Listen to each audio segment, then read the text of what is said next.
Hi guys, sorry it has been so long. I have been really busy, but I'm just trying to put out a little bit of new content. In this video, what I'm going to talk about is why is no contact with a narcissist, why is it so difficult to do, and what are some tips that can help you to go no contact, what that really looks like. And I'm even going to use an interesting analogy of sort of breaking addiction, some of my own personal experience, and really what you're doing is you're breaking an addiction, and some tips that might help you to go no contact. So what is no contact with a narcissist, and why do you do it? Well, first of all, one thing you need to know is it's very different than you're not trying to give the narcissist the silent treatment. This is not really to punish the narcissist in any way. The side effect is because they're completely motivated by feeling important and by power and control. They don't like it. It's like, starving out a vampire. So they don't like it, but it's not really about them. No contact is for you. It is so you get to heal, and you get to start that healing process, and you get to start to break the trauma bond. And in order to do this, it is very important that you go no contact. No contact means no phone calls, no text messaging, no emails. Preferably, it means you do not receive any communication from them. No emails. No, you don't even get a text message from them because you have completely blocked them. No contact may also include going no contact with the flying monkeys. The flying monkeys are friends or family members of the narcissist who are in collusion with the narcissist, whether they know it or not, whether they know this person is a narcissist or not. Anyone who is participating in triangulation between you and the narcissist, this is very vital that you go no contact with these people. One thing that will help you to go no contact, I believe, is if you get a large whiteboard and you write on the whiteboard every time you get triggered by the narcissist. So if you get a text message, what are your triggers? If I get text messaging, if I get emails, if I look at their social media, if I see if they like my social media, anything like that, or if I hear from one of their flying monkeys. So start writing it down. If you drive by the street where you used to live with them, or if you any sort of contact with them that triggers you into a emotional flashback, you really want to minimize those triggers. Eventually, you learn how to manage the triggers, and eventually you won't get triggered anymore. But in the beginning, you definitely get triggered. So it's kind of like an analogy of stopping drinking. I stopped drinking, 14 years ago. And in the beginning, it was very difficult for me to be in places where other people were drinking. It was difficult to go into a restaurant where people were drinking wine, or to be in a bar where people were drinking, or to be around people that were drinking. So in the beginning, I had to really minimize my exposure to anyone or any situation where there was going to be alcohol. Now I'm so immune from alcohol that I can walk into a bar, people can be drunk and drinking, and it just doesn't bother me very much. I mean, if anything, the only thing that bothers me is I don't want to stay and hang out because people get silly when they drink too much.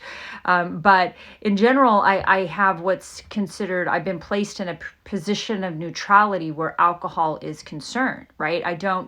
I'm not afraid of it. It's just not a part of my life, right? So that is what will happen, I believe, for you. The longer you go no contact, the more you heal from this. When you break the trauma bond, you're just not going to be curious about the narcissist. You're not going to have any curiosity. It's going to be gone. You're not going to know what they're doing in their life, nor will you care. And that's, absolutely happened for me. I literally could care less. I have no idea what goes on in the qualifier's life. I don't know where they live, have no idea if they're still in the same place they used to be. I have no idea. I really don't. I'm just not curious. I'm in a position of neutrality when it comes to any sort of trigger that way. But that's because I very successfully went no contact.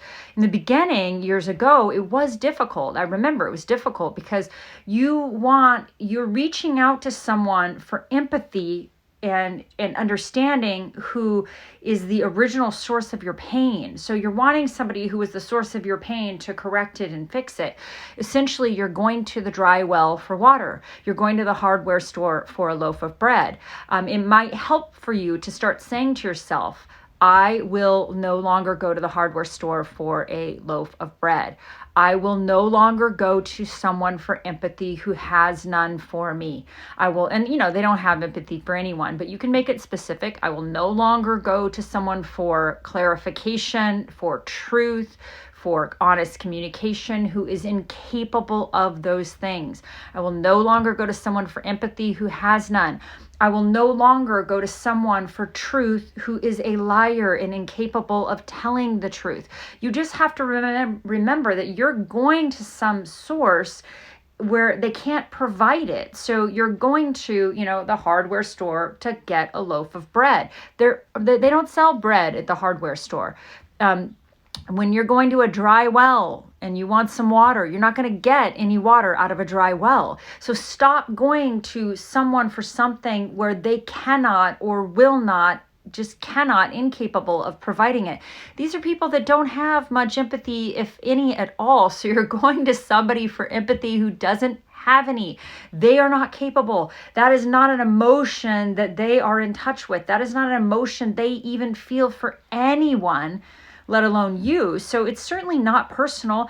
It's not that they mean to not have any empathy for you. They don't have it. Their system isn't set up for it. So they're not able to empathize with your pain. If they were, you wouldn't be on these videos. You wouldn't be researching narcissism, because, you'd be with somebody who has empathy, a normal person. They don't have it. So stop going to somebody for empathy who has none. And then you ask yourself, if you want to reach out to a narcissist, ask yourself, what am I trying to accomplish here? What am I trying to get here? Am I trying to get empathy from this person? Well, they don't have any. Am I trying to get them to explain the truth of what happened in this situation? Well, they've never told the truth. They've never offered honest, non-manipulative communication. So why are you trying to get something from someone that will not or cannot provide it? And that is something to really keep in mind when you are trying to, reach out or connect or communicate with a narcissist. These are people that don't do connection. They don't do honest communication. Every time you talk to them, they're just going to try to manipulate you. So you're going to them for something they will not or cannot provide. So stop doing it. It might help you to install an app on your phone. A long time ago, I installed one called Habit Bull, Bull. I don't use it anymore for this reason, but and I started counting the days of no contact, and I put on there breaking free from toxic. I didn't say the person's name. I didn't say, it was a empowering way to sort of mark my days. Day 1, breaking free of toxic. Day 2, breaking free of toxic. Day 3, breaking free of toxic. Like, I was getting free of this toxic person. And it took time because I was trauma bonded. I didn't know that because I had no idea I was in a relationship with a narcissist. I thought I was in a normal marriage, sort of semi-normal, but that's because my own childhood conditioning and my own trauma had no idea what was normal. I had no idea what a healthy relationship was. I'm learning now, which is amazing, but I didn't know then, like, what is a healthy relationship? I didn't know. And so that to me seemed like kind of, I thought it was kind of normal. When I look back, I realized there was like no honest communication. There was no, I was with somebody who had no empathy. There was no sitting down and resolving issues. There was no, proper communication. Everything was passive aggressive. Everything was, manipulative and gaslighting. But I didn't even know what those terms. I didn't even know what gaslighting was. I was being gaslit, but I didn't know what it was. I just knew something wasn't quite right, but I didn't know what it was. So, when you're counting your days, it may be like, hey, I'm counting my days. I'm breaking free of toxic. I'm breaking free of this abusive relationship. But maybe keep it, sort of like positive, like I'm getting free. I'm getting my freedom from this oppressive, dysfunctional, toxic situation. I'm breaking free. I'm getting out of the darkness. I'm going towards the light. You could even say that, going towards the light. That's a real positive way of, sort of counting the days that you've gone no contact. And if you relapse and if you reach out to the narcissist, or if you look on their social media, that's okay. Don't shame yourself. Just write a little note about how that trigger made you feel. Get really in touch with, hey, when I get triggered, I get an emotional flashback. It makes me feel bad. I start ruminating. I feel really bad. Start making a note of that so you can start, counting or noticing how it actually makes you feel when you go to someone for empathy who has none and they respond with no empathy, or by ignoring you, or stonewalling you, or silent treatment, or any of their passive aggressive, manipulative, dirty laundry tactics. Just start writing down how it makes you feel. Have you ever gotten the contact with a narcissist and felt better afterwards? I doubt it.